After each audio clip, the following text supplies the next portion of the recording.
International border cross करके एक nuclear state जिसका एक हवा बहुत बड़ा बनाया जाता था, वो किसी एक न्यूक्लियर स्टेट का इंटरनेशनल बॉर्डर क्रॉस करके और प्रिसिशन के साथ भावलपुर में जैसे हमने स्ट्राइक करा है, पूरे विश्व में कोई दूसरा उदाहरण नहीं है।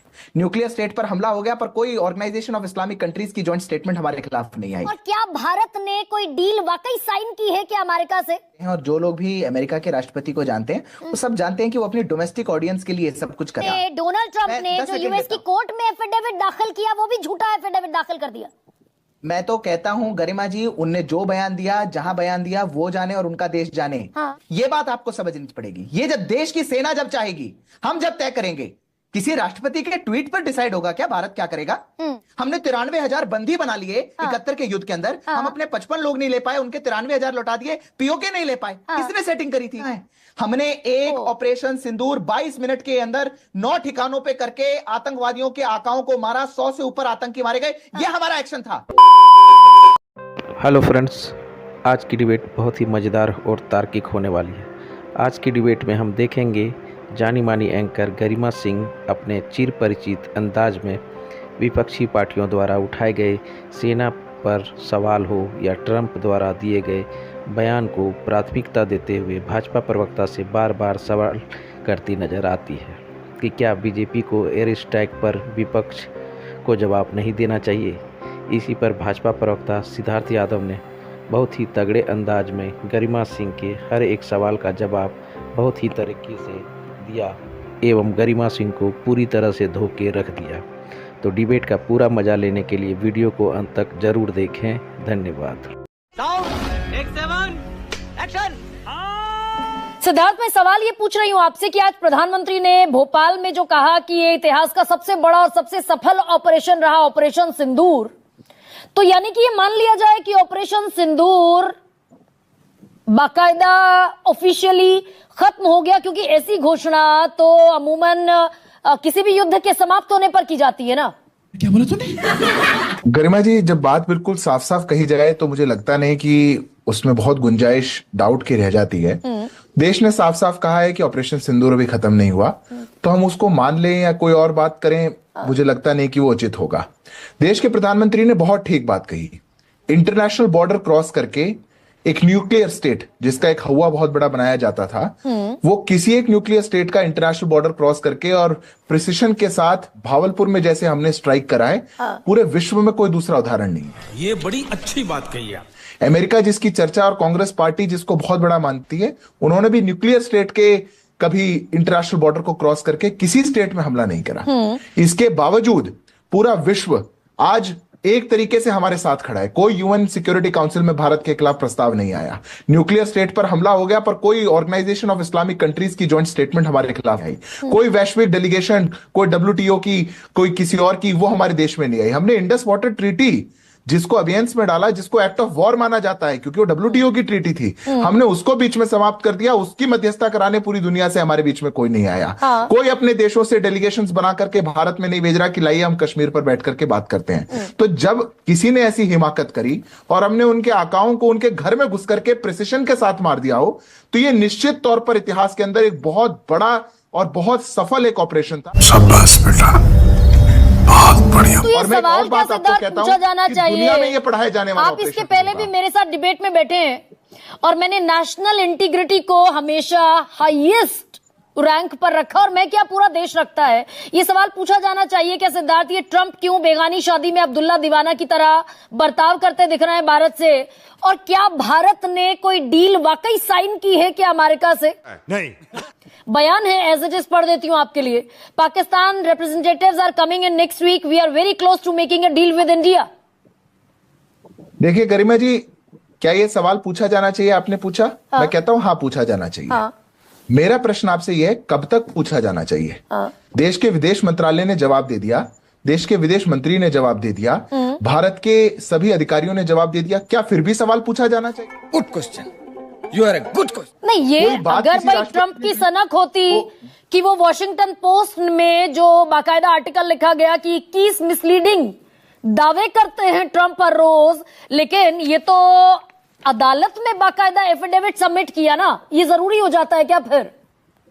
देखिए गरिमा जी, जो लोग भी इंटरनेशनल रिलेशंस को जानते हैं और जो लोग भी अमेरिका के राष्ट्रपति को जानते हैं, वो सब जानते हैं कि वो अपनी डोमेस्टिक ऑडियंस के लिए सब कुछ कर रहे हैं। राष्ट्रपति बनने से पहले उन्होंने कहा था कि मैं रशिया यूक्रेन रुकवा दूंगा, मैं इजराइल गाजा रुकवा दूंगा। वो डोमेस्टिक ऑडियंस के लिए वो राजनीति, वो वोट वहां पे लेते हैं, उनको चुनाव वहां पे लड़ना है, वो ट्वीट वहां पे पढ़वाना चाहते हैं। दुर्भाग्य ये है कि हमारे देश का विपक्ष जो है वो केवल उनके ट्वीट पे राजनीति करना चाहता है, उनके बयानों पर सवाल पूछना चाहता है। हमारे देश के अधिकारियों पर कोई बात नहीं। मतलब आप ये कह रहे हैं सिद्धार्थ कि डोनाल्ड ट्रंप ने जो यूएस की कोर्ट में एफिडेविट दाखिल किया वो भी झूठा एफिडेविट दाखिल कर दिया। मैं तो कहता हूं गरिमा जी, उनने जो बयान दिया, जहां बयान दिया, वो जाने और उनका देश जाने। जब मेरे देश के विदेश मंत्री ने वैश्विक मंच पर एक इंटरनेशनल मीडिया हाउस को देते हुए, जो कि जिसका सीधा प्रसारण अमेरिका के टेलीविजन पर हो, उनने ये कह दिया कि भारत और पाकिस्तान का ये मामला द्विपक्षीय था और इसमें किसी का इंटरवेंशन नहीं हुआ, तो मेरे लिए मेरा विदेश मंत्री बड़ा है। तो आपने लापरवाही का नतीजा है। फिर एक और सवाल बड़ा हो जाता है सिद्धार्थ, डीजीएमओ बड़ा है। अगर कोई दबाव अमेरिका का नहीं था तो फिर सीज फायर पाकिस्तान के साथ किन शर्तों पर हुआ? कल रक्षा मंत्री ने कहा कि अगर नेवी एक्शन में आई होती तो पाकिस्तान के 4 टुकड़े हो जाते, 2 नहीं। 71 में नेवी हरकत में आई थी, 2 टुकड़े हो गए थे। तो ये 4 टुकड़े करते करते हम क्यों रह गए सिद्धार्थ? बाबू भैया से डायरेक्ट बाबू, तेरा तो गेम बजाना पड़ेगा। कौन सी शर्त थी? आपने तो पूरे ऑपरेशन को बहुत क्लोजली कवर किया और डीजीएमओ की स्टेटमेंट्स को भी आपने बड़े बारीकी से सुना होगा। आपके दर्शकों को मैं वैसे एक बात बता देता हूं। जब 7 तारीख को हमने ऑपरेशन सिंदूर किया, 9 ठिकानों पर हमने 22 मिनट के अंदर जब हमने प्रिसिजन स्ट्राइक्स करी, भारत ने तभी पाकिस्तान को फोन करके बता दिया था कि हम अपना काम पूरा कर चुके हैं, आप चाहें तो इससे हट सकते हैं। मिलिट्री आप अपनी हटा सकते हैं, सिविलियंस हटा सकते हैं, क्योंकि हमने टेररिस्ट को मारा है। और हमने तभी सीज फायर कह दिया था। ऑपरेशन सिंदूर उतना ही था। पाकिस्तान ने रिटेलिएट किया तो उसका जवाब बखूबी भारत देगा। पर अगर भारत की सेना ने तय किया है कि हम ये प्रिसिजन की स्ट्राइक्स करेंगे, हम 22 मिनट का एक ऑपरेशन चलाएंगे, घर में घुस करके मारेंगे, तो ये सवाल कहां से आ गए? हम तो उसी रात को कह चुके थे कि हमारा काम पूरा हो चुका है, इसके आगे की कोई कहानी नहीं। पर ये जो नैरेटिव बिल्डिंग की जा रही है कि ट्रेड को लेकर के सीज फायर किया गया, ट्रेड को लेकर के रुक गए, मंत्री राजनाथ सिंह ने कहा ना, बोलने दे, तकलीफ हुआ है बेचारे को, बोल। कल उनका बाकायदा हर्फ बाहर्फ बयान है कि अगर नेवी हरकत में आई होती तो पाकिस्तान के 4 टुकड़े हो सकते थे। ये मौका गंवा दिया क्या? देखिए गरिमा जी, बिल्कुल कोई मौका नहीं गंवाया है। रक्षा मंत्री ने तो यह भी कहा है कि पीओके एक दिन खुद कहेगा कि पीओके भारत का हिस्सा है। रक्षा मंत्री तो बिल्कुल कह रहे हैं कि जिस दिन हम चाहेंगे, पर हम जब चाहेंगे, ये बात आपको समझनी पड़ेगी। ये जब देश की सेना जब चाहेगी, हम जब तय करेंगे। किसी राष्ट्रपति के ट्वीट पर डिसाइड होगा क्या भारत क्या करेगा? भारत की नेवी जिस दिन एक्शन करेगी, निश्चित तौर पर पाकिस्तान के 4 टुकड़े होंगे, पर वो भारत का फैसला होगा। हम कूटनीति भी देखेंगे, भारत की बढ़ती प्रोग्रेस भी देखेंगे, हम सही समय को भी देखेंगे, हम मिलिट्री काइनेटिक एक्शन को भी देखेंगे। जब सब कुछ असेस कर लेंगे, तब देश की सेना और देश के अधिकारी तय। तो यही कांग्रेस पार्टी करेगी ना कुछ और। भाई एक सेकंड सिद्धार्थ, तो फिर पॉलिटिक्स में इन ऑप्टिक्स की जरूरत क्या है कि संसद में खड़े होकर देश के गृह मंत्री ये कह देंगे कि 48 में अगर वॉर 2 दिन और चल गया होता तो पीओके वापस आ जाता। तो ये पॉलिटिक्स की ऑप्टिक्स फिर अननेसेसरी गैर वाजिब हो जाती है क्या? अगर इस वक्त कूटनीति देखी जा रही है, इस वक्त फॉरेन रिलेशनशिप देखे जा रहे हैं, जब हम पाकिस्तान के 2 नहीं 4 टुकड़े कर सकते थे, तो हो सकता है उस वक्त भी ऑप्टिक्स देखे गए हो। अभी मजा आएगा ना। देखिए गरिमा जी, मुझे लगता नहीं, वो इतिहास है और सबके सामने है। कारण यह है कि हम सब जानते हैं हमारी सेना वहां थी, मुजाहिदीन वहां पे थे, हमारी सेना को वापस बुलाया गया। अब मैं आपको 2 उदाहरण देता हूं। हाजी पीर का पास था, हमने कब्जा कर लिया था, वहां से कश्मीर में सबसे ज्यादा इन्फिल्ट्रेशन होता है, हमने ताशकंद के समझौते में छोड़ दिया। प्रश्न पूछना चाहिए किसने सेटिंग करी थी? हमने लाहौर में हमारी सेना, हमारे टैंक लाहौर उनके कल्चरल कैपिटल के 20 किलोमीटर तक पहुंच गए थे, हमने छोड़ दिया, वापस बुला लिए। किसने सेटिंग करी थी? हमने 93,000 बंदी बना लिए 71 के युद्ध के अंदर। हम अपने 55 लोग नहीं ले पाए, उनके 93,000 लौटा दिए, पीओके नहीं ले पाए। किसने सेटिंग करी थी? हमने 90s के अंदर डील साइन कर ली कि हम हर मिलिट्री एक्शन की जानकारी पाकिस्तान को देंगे। किसने सेटिंग करी थी? भारी मिस्टेक हो गया सर। 2008 का मुंबई का हमला हुआ। कल राजनाथ सिंह जो बात कह रहे थे कि पाकिस्तान के साथ ना, एक सेकंड रुकिए तो सही। जली ना, तेरी भी जली ना। नहीं, मैं उदाहरण बता रहा हूं। मैं 10 सेकंड 91 वाला बात पूरी कर समझौता लीजिए, फिर आप कर शांति लीजिएगा। काल के लिए था, युद्ध काल के लिए नहीं था। ये भी क्या हम थोड़े बहुत फैक्चुअल एरर के साथ जानकारियां रखते हैं क्या? हाजी पीर बोल रहा हूं, मैं 71 बोल रहा हूं, लाहौर बोल रहा हूं, आप मेरी बात काटना चाह रही हैं। मैं आपके दर्शकों को 10 सेकंड में एक बात पूरी कर रहा हूं। 2008 के अंदर जब हमारे 166 लोग मारे गए, ये तो छोड़ दीजिए कि हमारी सेना ने वहां जाकर के करने को तैयार थी, पर तब के हमारे नेतृत्व ने रोक दिया। और ये मैं नहीं कहता, तब के एयर चीफ कहते हैं। पर उसके बाद 2009 में बैठ करके हमारे प्रधानमंत्री यूसुफ गिलानी के साथ ज्वाइंट स्टेटमेंट, इंडो पाक ज्वाइंट स्टेटमेंट दे रहे हैं। 2012 के अंदर हमने एफडीआई अलाउ कर दिया। 2012 के अंदर हमने वीजा एग्रीमेंट साइन कर लिया। भाई करगिल युद्ध के बाद, करगिल युद्ध के बाद, भारत की स्कीम थी क्या? सिद्धार्थ एक सेकंड, अपनी बारी में डिप्लोमेसी, कूटनीति याद आती है। करगिल युद्ध के बाद परवेज मुशर्रफ से बातचीत हुई थी ना, लेकिन मैं पास्ट पर नहीं जाऊंगी। मैं ये कह रही हूँ, राजनाथ सिंह ने कहा कल शर्त के तौर पर पहली बार पब्लिक डोमेन में एक बात आई कि हाफिज सईद। क्या खोया कारगिल में? 71 में हमने खोया, 65 में हमने खोया, कारगिल में क्या खोया? कारगिल हम जीते। सिद्धार्थ, साले का खोपड़ी तोड़ साले का। 4 से 14 आतंकी हमले होते रहे, हम कोई जवाब ना दे। हम ये किस शर्त पर सीज फायर हो गया? अगर ये शर्त राजनाथ सिंह ने जो कल रखी कि हाफिज सईद और मसूद अजहर को जब तक पाकिस्तान हैंडओवर नहीं करेगा बातचीत नहीं होगी, ये क्या सीज फायर की शर्त थी क्या? हम गरिमा जी, हम पाकिस्तान के साथ फुल स्केल वॉर पर कभी नहीं गए। हाँ। ये बात डीजीएमओ कई बार बोल चुकी है, देश के अधिकारी कई बार बोल चुके हैं। सीज फायर का सवाल कहां है? हमने एक ऑपरेशन सिंदूर 22 मिनट के अंदर 9 ठिकानों पे करके आतंकवादियों के आकाओं को मारा। 100 से ऊपर आतंकी मारे गए। यह हमारा एक्शन था। तो फिर न्याय पूरा कहां हुआ सिद्धार्थ?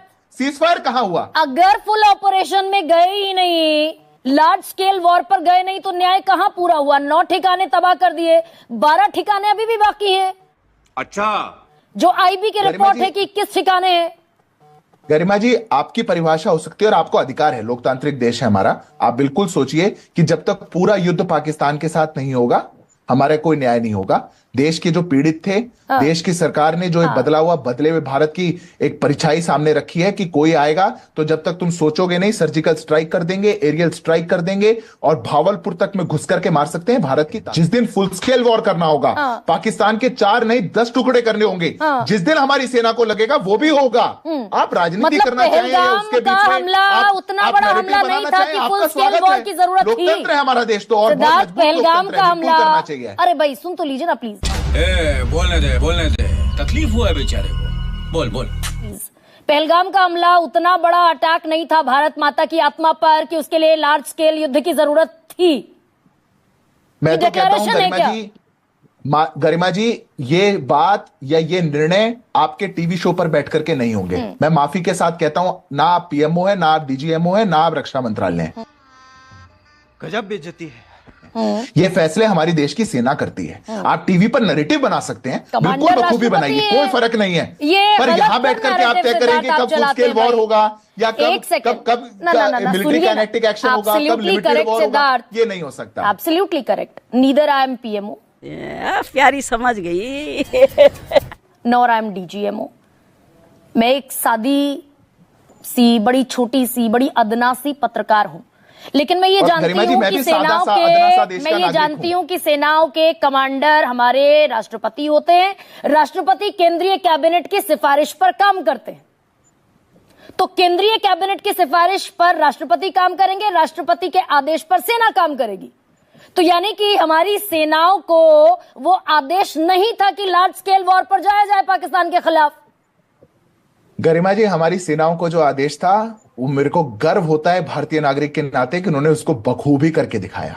हमारी सेनाओं को खुली छूट थी, उनके हाथ खुले छोड़े गए थे। पुराने जमाने का समय नहीं था जब सेनाओं को बेड़ियों के अंदर रखा जाए, जब कहा जाए कि सेना तैयार है पर नेतृत्व उसको रोक दे। सेना को कहा गया यू हैव ऑपरेशनल फ्रीडम। आप इस वर्ड शब्द का मतलब समझिए, ऑपरेशनल फ्रीडम है, आपको जो करना है आप करिए। मेरी सेना ने जो तय किया और देश की हमारी उन बहनों और बेटियों का न्याय वो लेकर के आए, मुझे गर्व है। न्याय पूरा हो गया क्या? अच्छा ठीक है सिद्धार्थ। बिल्कुल नहीं हुआ, ना न्याय पूरा हुआ, ना ऑपरेशन सिंदूर पूरा हुआ। अभी तो खत्म।